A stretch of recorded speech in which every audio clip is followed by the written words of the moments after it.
प्रत्येक मनुष्य कितनी आहुति करे और एक एक आहुति का कितना परिमाण है।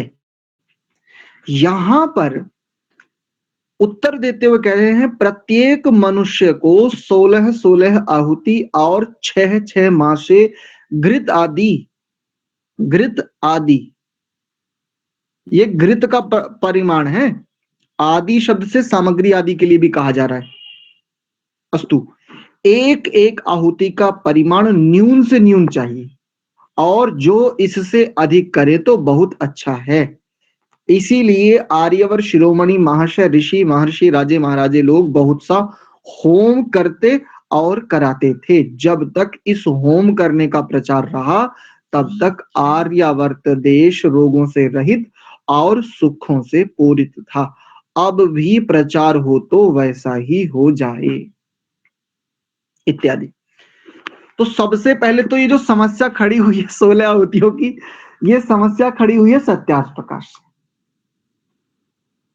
अब यहां पर इस विधान को समझते समझते जब हम संस्कार विधि में आते हैं, उससे पहले यदि पंच महायज्ञ विधि को देखें तो वहां पर नंदन जी ने जैसा कहा, बाद के तो 3 मंत्र हैं ही नहीं, याम मेधाम विश्वानी और अग्नि, ये तो 3 है ही नहीं। और संस्कार विधि में देखें गृहाश्रम प्रकरण में तो वहां पर ये तीनों मंत्र हैं।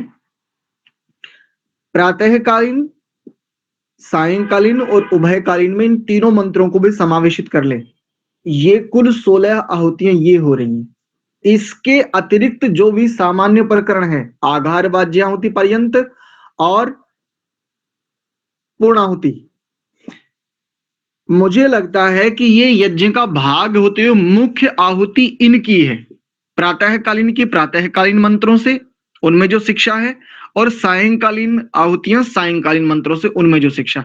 इसके अतिरिक्त जो है, क्योंकि किसी कर्म को करने के लिए एक व्यवस्था जुटानी होती है, तो आप ऐसा तो नहीं कर सकते कि सीधे प्रातःकालीन आहुतियां प्रदान कर दें। भाई दीप प्रज्वलित तो करना ही होगा ना, अग्न्याध्यान तो करना ही पड़ेगा। कम से कम उस अग्नि को इतना तो बढ़ाना ही पड़ेगा कि प्रातःकालीन आहुतियां दे सके, घृत और सामग्री आदि से आहुति दी जा सके, इतना तो करना ही पड़ेगा। इस दृष्टि से ये 16 आहुतियों का इस प्रकार से विधान है। ये विधान जो सत्यार्थ प्रकाश में 16 आहुतियों को लेकर के कहा गया है, ये विधान इस समूचे को लेकर के कहा गया है। और इस समूचे विधान को लेकर के प्रातःकालीन और सायंकालीन एक साथ दे दी और उसके बाद उभयकालीन मंत्रों से आहुतियां दे दी। ये मुख्य 16 आहुतियां हो रही हैं। जी, मैं यही करता हूं और यही करा था।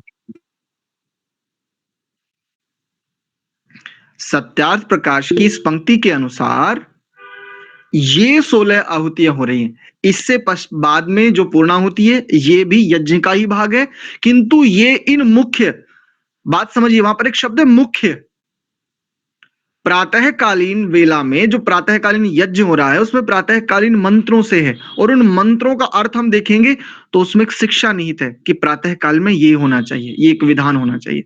ठीक ऐसे ही सायंकाल में जो मंत्र प्रयोग है उनमें एक अलग शिक्षा है, और उभयकालीन में एक अलग बात को कहा गया है। वही जो प्रतिज्ञा की थी प्रारंभ में, भूरग्नये प्राणाय, तो भू की अग्नि को प्राण से जोड़ा, भुवालोक की अग्नि को अपान से जोड़ा। वो आगे विषय हम देखेंगे, उसमें अभी मैं नहीं जा रहा हूं।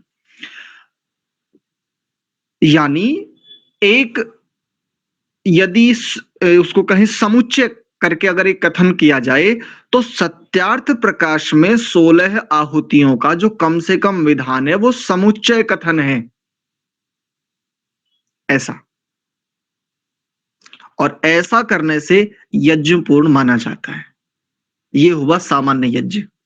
अब जैसा कि रामपाल जी ने एक बात कही थी, उस बात पर आते हैं। कनिका माता जी के 2 प्रश्न थे, यज्ञ पूरा होता है या नहीं? बिल्कुल यज्ञ पूरा होता है। 16 आहुतियां ये हैं मुख्य। यदि आप प्रतिदिन एक समय यज्ञ कर रहे हैं तो इस प्रकार से ये 16 आहुतियां, ये समुच्चय कथन है। इतनी बात माता जी पकड़ में आई? कनिका माता जी? हाँ जी, कुछ आ रही है। हाँ, इसके अतिरिक्त 16 आहुतियां ये मुख्य हो गई। इसके अतिरिक्त जो सामान्य प्रकरण में आघार वाज्याहुति पर्यंत है वो तो सामान्य है ही, प्रारंभ है वो प्रारंभ है। यज्ञ की सहायक क्रियाएं हैं, अग्निहोत्र का प्रारंभ है वो। प्रारंभ को नहीं गिना जाता, परिणाम को गिना जाता है, प्रयोजन को मुख्य रूप से लिया जाता है। तो प्रयोजन प्रातः काल का और प्रयोजन सायंकाल का है, क्योंकि संधि इस दृष्टि से भी दो ही हैं। ये रामपाल जी ने एक बात कही थी कि आचार्य जी हम ऐसा ऐसा करते हैं। तो रामपाल जी जो आप यज्ञ करते हैं वो बृहद यज्ञ करते हैं। आपने कहा कि जी अब इतना सारा तामझाम जोड़ा है तो बढ़िया से करते हैं, बढ़िया भावना है।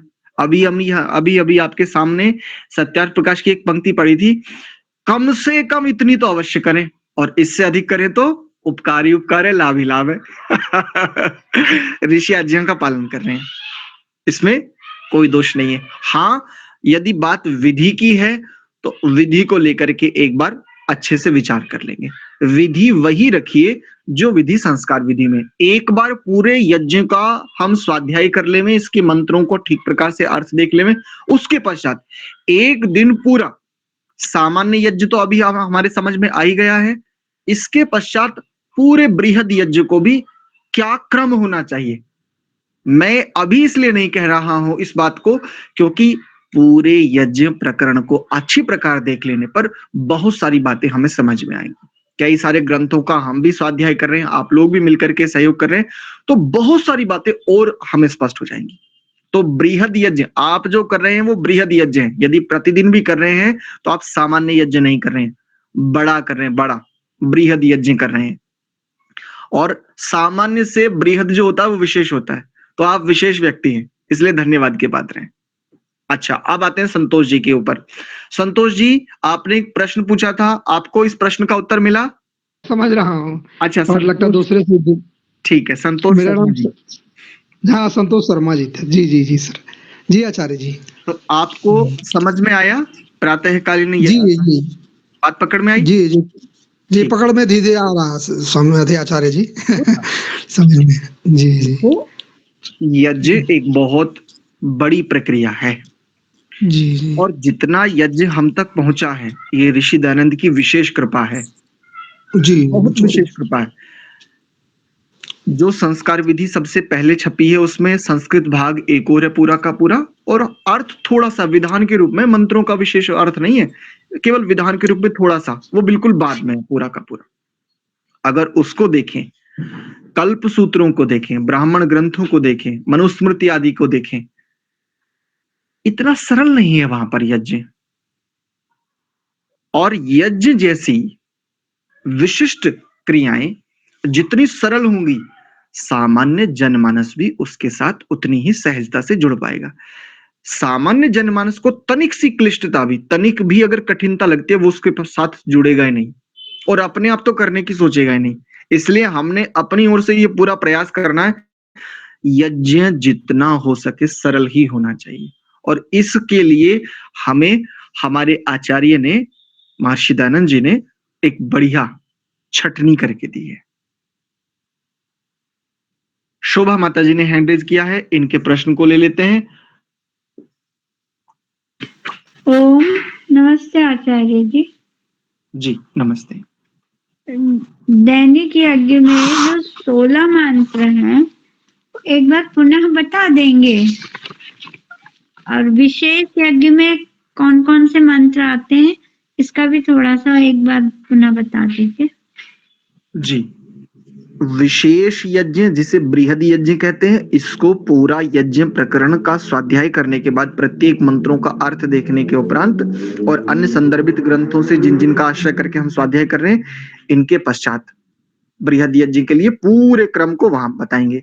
यज्ञ प्रकरण के पूरे होने के बाद सामान्य प्रकरण को सीधा संस्कार विधि उठाइए, संस्कार विधि का गृहाश्रम प्रकरण उठाइए, गृहाश्रम प्रकरण के पृष्ठ संख्या 159 पे आ जाइए। ये देखिए, यहां से अथाग्निहोत्रम, यहां से यज्ञ प्रकरण को प्रारंभ कर रहे हैं, पृष्ठ संख्या 159 पे आ जाइए। नीचे लिखे हुए मंत्रों से प्रातःकाल अग्निहोत्र करें। सूर्यो ज्योति ज्योति, 4 मंत्र ये हो गए। इसके पश्चात अब नीचे लिखे हुए मंत्र सायंकाल में अग्निहोत्र के जानो, अग्निर्ज्योति ज्योति, 4 मंत्र ये हो गए सजुर देवे ने सवित्रा, यहां तक 4 और 4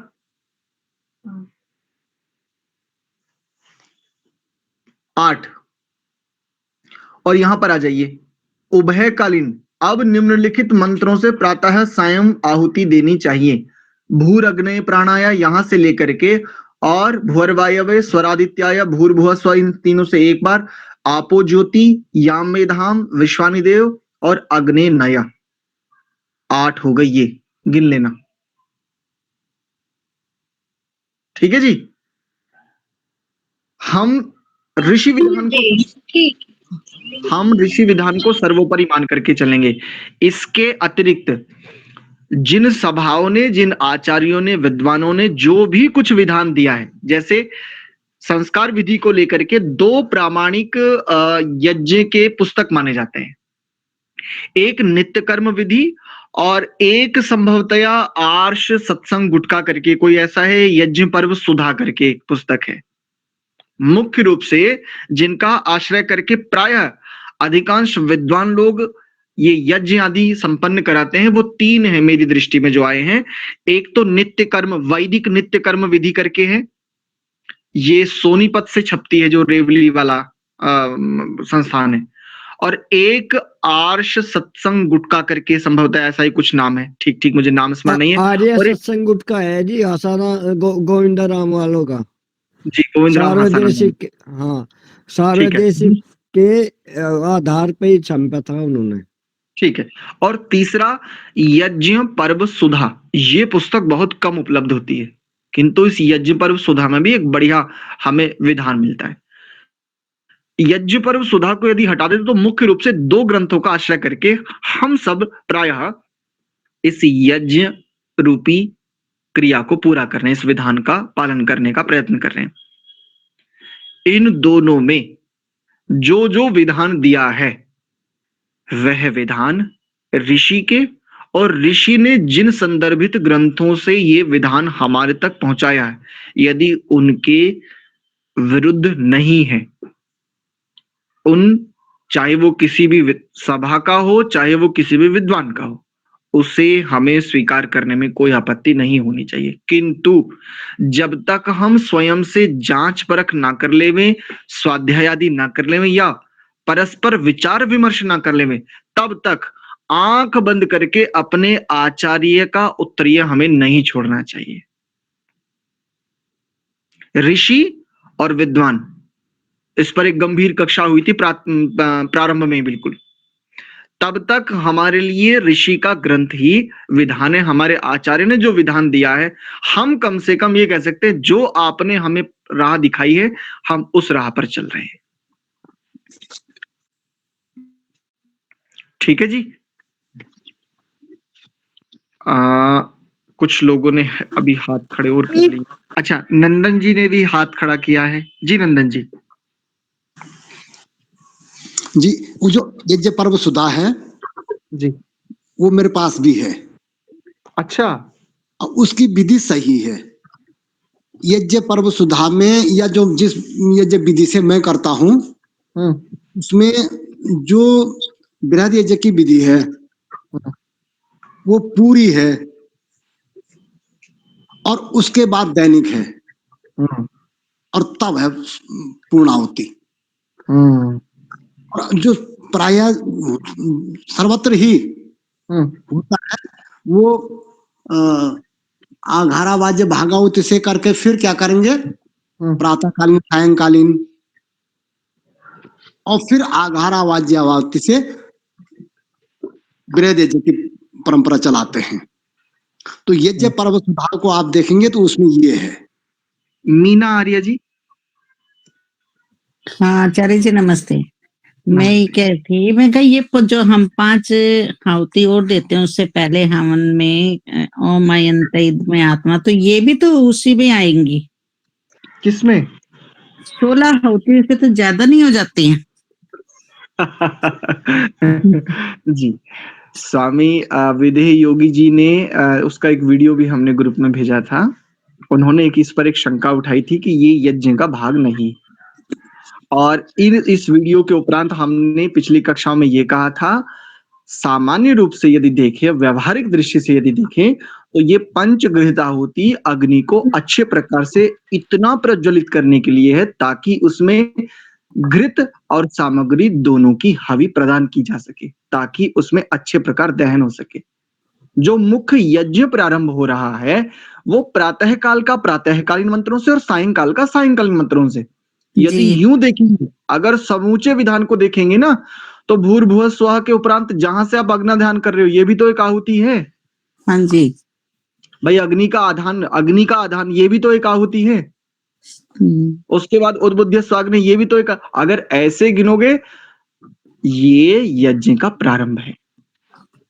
2 संधि वेला के लिए 2 समय यज्ञ के विधान के रूप में जो मुख्य बातें हैं उनको समुच्चय कथन के रूप में 16 आहुति ऐसा कहा गया है। ठीक है जी, ठीक है जी।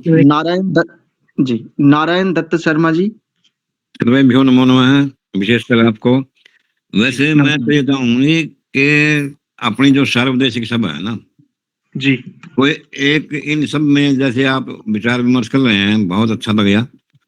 तो इनमें जो भी मान्य बातें हैं उनको एक सभी के लिए एक बस वही मतलब पद्धति चले, जो भी प्रयास उसको टप। किसी में कुछ लिखा हुआ होता है, किसी में कुछ, इसलिए जो है लोग बिचड़ जा रहे हैं। तो यह विचलन खत्म करने के लिए एक ही मतलब प्रकार का विधान जो है हर एक समाज में, हर एक प्रांत में, हर एक जिले में, हर एक गांव में पहुंचना चाहिए। मतलब एक ही हो, एक ही नहीं। वैसे तो स्वामी जी ने तो लिख रखा भाई सत्यार्थ प्रकाश में कुछ अलग, उसमें कुछ अलग, कुछ मतलब इस तरह वो तो एक हिंसा दे रहे हैं, ये करो। बाकी तो वो स्वामी दयानंद जी के जो है वो संस्कार विधि की बजाय वो जो आप पंच महायज्ञ विधि है उसको ही लागू किया जाना चाहिए, मैं तो यह कहूंगा जी। तो आपने जो बातें कही कि प्रायः करके लोग विचल जाते हैं, इस विचलन के लिए एक मुख्य बात ये समझने योग्य है। देखो, हम किसी भी विधान को देखें सर्वत्र, चाहे जिस परंपरा में देखें, जहां बुद्धि को प्राथमिकता दी गई है वहां पर बुद्धि का प्रयोग होता ही है। एक बात, विद्याएं अनंत हैं और विद्याएं अनंत होते हुए भी यदि एक विधान मान लें कि वेद नाम का एक विधान है, वेद नाम का एक विधान होते हुए भी सबका अभीष्ट अलग है, मनोवांछित स्थितियां सबकी भिन्न है। अब वही मंत्र है लेकिन मनोवांछित स्थितियां सबकी भिन्न है। यज्ञ का वही विधान है लेकिन सबकी आंतरिक मांग, जिसे हम कहें कि इहलोक के जो सुख, इहलोक की जो समृद्धि, संपन्नता, वो सबकी भिन्न भिन्न है ना।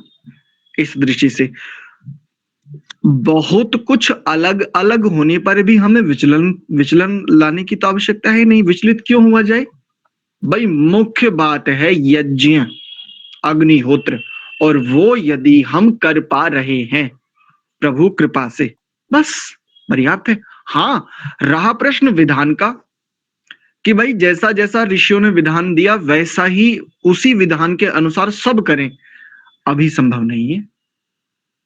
अभी संभव क्यों नहीं है?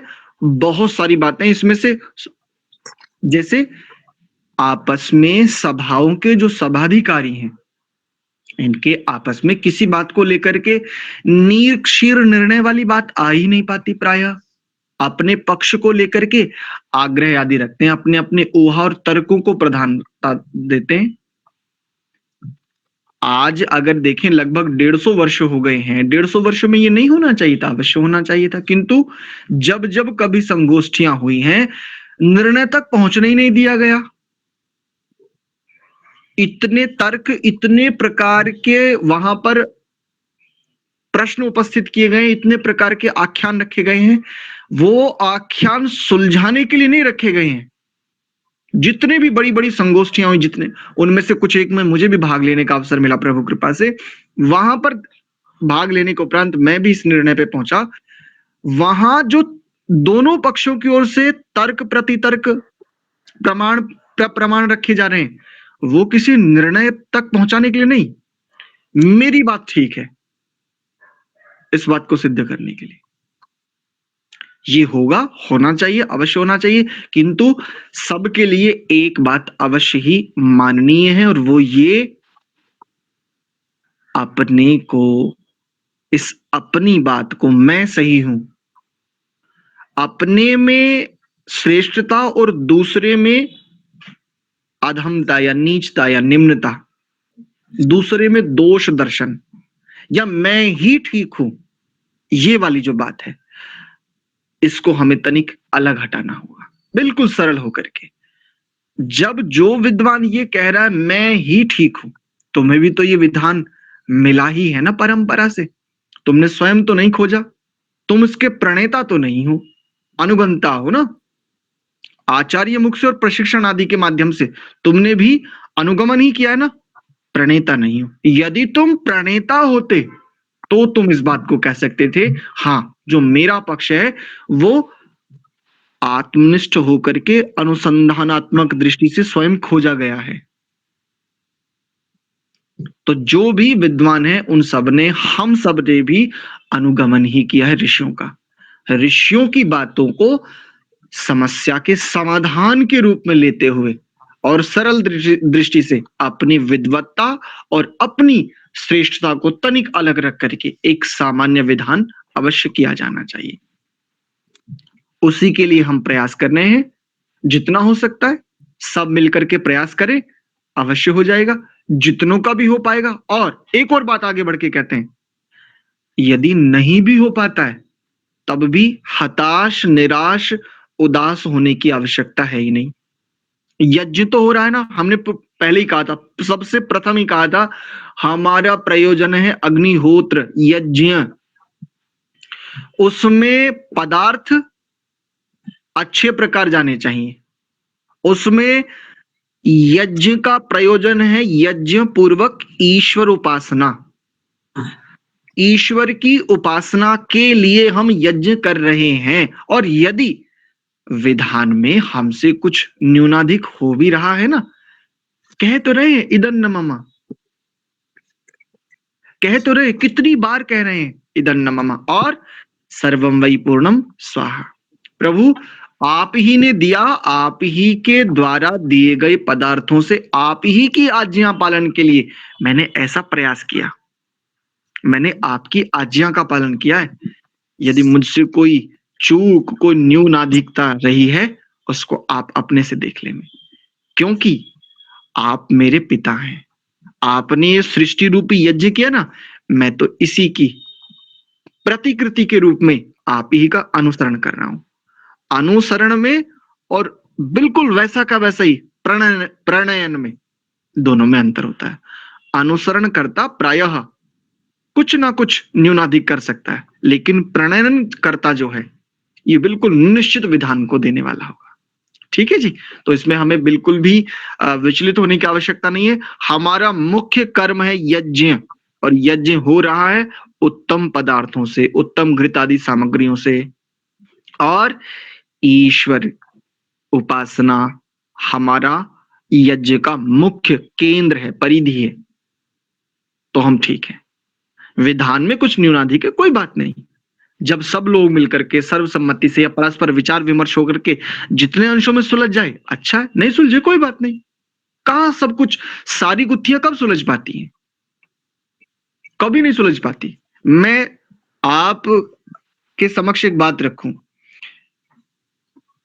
यदि आप सोचे कि मैं बहुत बड़ा विद्वान और मेरे से बड़ा विद्वान इस संसार में कोई नहीं है, अपनी विद्वत्ता की एक स्थिति बताता हूं। देखो, मान लेना और होने में बड़ा अंतर है। मेरे पास एक सामान्य प्रश्न का उत्तर नहीं है, और कई लोगों ने मुझसे प्रश्न किया, आचार्य जी एक प्रश्न कहिए, जो मनुष्य देहधारी जो बड़े लोग होते हैं उनका अंतिम संस्कार होता है, लेकिन हमारी अपनी सनातन परंपरा में यदि बालकों का देहांत हो जाता है, उनकी अंत्येष्टि क्यों नहीं होती? तर्क उस समय ऊहा शक्ति से थोड़ी कुछ बातें कह दी जाती हैं, लेकिन सत्य कह रहा हूं, भगवान के साक्षित्व में कह रहा हूं, मेरे पास कोई इसका सटीक प्रत्युत्तर नहीं है, कोई सटीक सिद्धांत नहीं है आर्ष ग्रंथों का, बिल्कुल नहीं है। और बहुत सारी ऐसी बातें, बहुत सारी। तो जब जब हम ये देखेंगे ना, जितना विधान मेरे तक पहुंचा है ना, वो मुझे आगे बढ़ाने के लिए, इतने से तो आगे बढ़ लूं, जब इससे आगे बढ़ जाऊंगा, जितना विधान मुझ तक पहुंचा है जिस रूप में भी। अगर कोई दुख पहुंचाना है वो भी सिखाने आया है, यदि कोई सुख पहुंचाना है वो भी सिखाने ही आया है। इन दोनों से सीख करके मैं जितना आगे बढ़ जाऊंगा, पक्की बात है अगला विधान मुझे मिलेगा ही मिलेगा। प्रथम कक्षा में होकर के मैं स्नातक स्थिति की अपेक्षा यदि रख रहा हूं, तो अभी मुझे अपने आप को सरल करने की आवश्यकता है, मुझे ऋजु होने की आवश्यकता है। जितना विधान प्रभु कृपा और ऋषियों मुनियों आचार्यों के अगाध परिश्रम से हम तक पहुंचा, उतने विधान को तो हम जी भर के जी ले में। इससे इसी विधान में अगर हमें कुछ न्यूनाधिकता प्रतीत हो रही है या किसी विचार विमर्श से ऐसा कुछ सामने आ रहा है, कोई बात नहीं, जैसा सत्य होगा वैसा हम स्वीकार करने के लिए सदैव तत्पर हैं। किंतु जितना पहुंचा उसे तो जी भर के जी लो। हाँ, कुछ अंतर हो सकता है, क्यों चिंता करनी है? क्या सबके जन्म में अंतर नहीं है? एक ही मां के गर्भ से 4 संतानें हो, चारों भिन्न है, चारों की स्थितियां, आंतरिकता, संस्कार, वृत्तियां सब कुछ अलग है। चारों संतानों के माता पिता एक ही हैं। ये भिन्नता क्यों है? तो एक छोटी सी बात, मुंडे मुंडे मतिर भिन्ना। जितने मुंडे हैं उतनी ही मतियां हैं। तो हम तक जितना विधान पहुंचा उसको हम पालें, उसकी पालना करें। पालने का तात्पर्य उसका पालन करें, उसको जी भर के जिए, उससे लाभ लें, तो ठीक है। यूं तो उलझने के लिए एक वृत्ति भी पर्याप्त है, एक संस्कार भी पर्याप्त है, पूरे जीवन उलझे रह सकते हो। ये जो खंडन मंडन और ये बहुत सारा तामझाम करने वाले लोग हैं ना, हम में से भी, उनमें से कई बार हमारी भी ऐसी स्थिति है, ये संस्कार ये वृत्ति सबके पास है, पूरा जीवन खर्च हो जाता है। ऐसे कई विद्वानों को मैं व्यक्तिगत रूप से भी इस जीवन में भी जानता हूं, उनका पूरा जीवन खंडन और मंडन में निकल गया। ना तो अपने प्रयोजन के लिए कोई वो विशेष प्रयत्न कर पाए और ना अन्यों की उलझनों को कुछ कम कर पाए। जीवन में यदि मेरे द्वारा किसी भी सहयोग से किसी दूसरे जीवन में संतुलन यदि बन रहा है, सहजता यदि आ रही है, सरलता यदि मेरे आचरण व्यवहार जिस प्रकार के भी सहयोग से अगर आ रही है, सार्थक है मेरा सामर्थ्य। चाहे वो विद्वत्ता हो, चाहे वो कोई भी क्रिया हो, मुख्य बात है सरलता, सहजता, ऋजुता। यदि उलझन ही बढ़ा रहा हूं, ठीक नहीं है, चाहे विद्वत्ता जितनी बड़ी हो।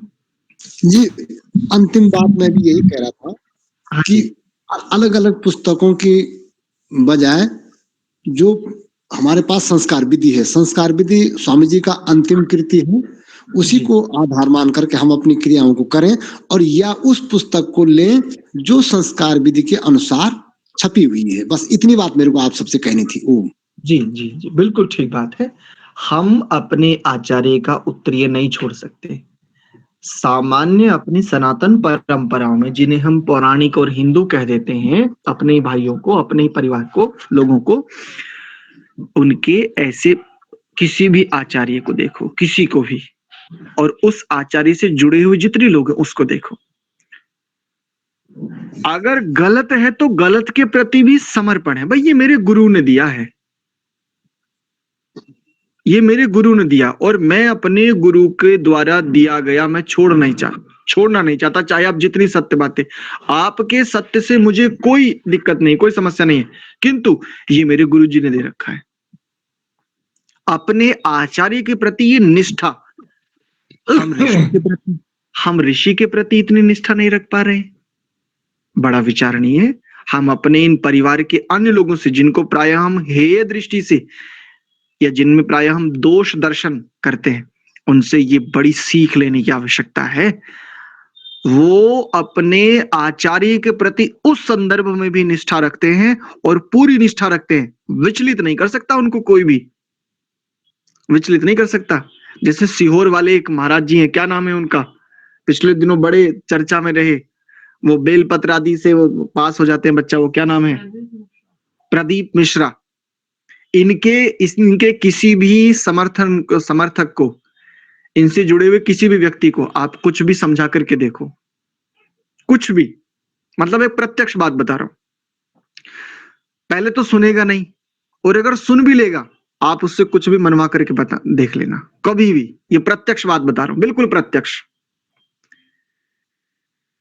सब कुछ पहले तो सुनेगा नहीं, और सुन लेगा तो स्वीकार नहीं करेगा, और यदि स्वीकार कर भी लेगा कि हाँ ये बातें ठीक है, ऐसा ऐसा आप बता रहे हो तो ऋषियों के अनुसार ये ठीक है, ठीक है, लेकिन अपने जीवन में परिवर्तन नहीं करेगा। क्यों? बोले मेरे गुरुजी ने ये मंत्र दे रखा है। ऐसी बातें। तो क्या हम महर्षि जी के प्रति निष्ठा नहीं रख सकते? अवश्य रखनी चाहिए। सभाएं बाद में, ध्यान रखिए, आचार्य बाद में, मैं बाद में हूं। मेरा अस्तित्व ऋषि दयानंद के कारण है आज इस स्थिति में। वेद विद्या से इस प्रकार से मेरा जुड़ना महर्षि जी के कारण है, किसी सभा के कारण नहीं है, किसी आचार्य के कारण नहीं है, किसी माता पिता की कृपा से नहीं प्राप्त हुआ है, प्रभु कृपा से और मेरे आचार्य के कारण मुझे ये स्थिति प्राप्त है। सर्वोपरि परमपिता और उसके उपरांत यदि मेरे जीवन में कोई निष्ठा के लिए कोई स्थल है, कोई, वो है मेरा आचार्य, आचार्य दयानंद। इसके अतिरिक्त सभाएं हो, आचार्य हो, स्वयं मेरे माता पिता क्यों ना हो, ये बाद में है। इन्होंने मुझे देह दिया है, इन्होंने मुझे कुछ संस्कार दिए, सीख दी हैं, जिन्हें मैं माता पिता कह रहा हूं इस जीवन में, किंतु वो नहीं दिया जो मेरे आचार्य ने मुझे दिया है। तम रात्रि तिसरा उदरे भी भरती, मेरे आचार्य ने वास्तव में मुझे 3 रात्रियों तक अपने उदर में धारण किया है, और उसके बाद जो नीर क्षीर विवेक से मुझे दिया ना, हंस की भांति, मैं अपने आचार्य का दामन नहीं छोड़ूंगा।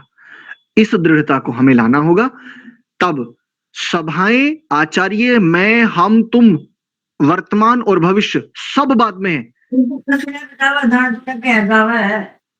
पहले हमारा प्रणेता है जिसने हम तक, ठीक है जी। चलिए एक बार प्रणव का उच्चारण करते हुए आज की इस चर्चा को यहीं विराम देते हैं। सामान्य प्रकरण पर हमने कुछ बातें की हैं, पूरा का पूरा क्रिया आदि विधान को लेकर के, और बृहद यज्ञ पर हम यज्ञ प्रकरण को पूरा स्वाध्याय करने के बाद क्या क्रम होना चाहिए उसको लेकर के हम एक बात यज्ञ प्रकरण के उपरांत रखेंगे। ठीक है, आज की चर्चा का हमारा मुख्य उद्देश्य ये था कि परस्पर हम विचार विमर्श कर सकें, मंत्रों के अर्थ आदि, ये तो हमारा प्रयोजन है ही, किंतु क्रम को लेकर के भी जो प्रायः मन में आता है भाव, तो बस आज की इस विमर्श के मुख्य केंद्र में ये बात मैं कह रहा हूं, ये विमर्श एक निश्चित स्थिति तक पहुंचने के लिए था, लेकिन यदि वैसा विधान हमें नहीं भी मिल पाता जैसा ऋषियों के काल में ऋषियों ने किया, तब भी हमारा मुख्य कर्तव्य कर्म है यज्ञ, और वो यज्ञ यदि हम शुद्ध सामग्री घृत आदि से कर रहे हैं, ठीक है, ईश्वर से, ईश्वर की समीपता को प्रतिदिन प्रति यज्ञ के समय बढ़ा पा रहे हैं, ठीक है, लाभान्वित हो रहे हैं, ठीक है, विधान में कुछ न्यूनाधिक है, कोई बात नहीं, सहज रहिए। सब कुछ ठीक हो भी नहीं सकता, सब कुछ ठीक हो भी नहीं सकता, सब कुछ ठीक तो बस केवल तभी होगा जब सार्थक हो जाएगा जीवन। इससे पहले तो जो भी कुछ है तामझाम वो घालमेल ही चलता रहेगा जी। एक बार लंबा गहरा श्वास भरते हुए, आचार्य जी, तो जो ये डालते हो आप 5, 5:30, 5:15 तक डाल दिया करो कि आज क्लास होनी है या नहीं होनी है। मैंने देर से देखा और मैं देर से ही ज्वाइन हो पाई। अच्छा, वैसे पहले ही भेज दिया था हमने, ठीक है, आगे से और थोड़ा जल्दी कर दिया करेंगे। ठीक है, एक बार प्रणव का उच्चारण,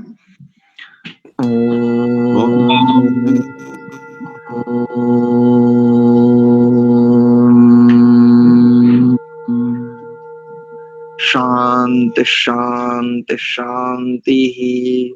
आप सभी को बहुत धन्यवाद, सादर प्रणाम।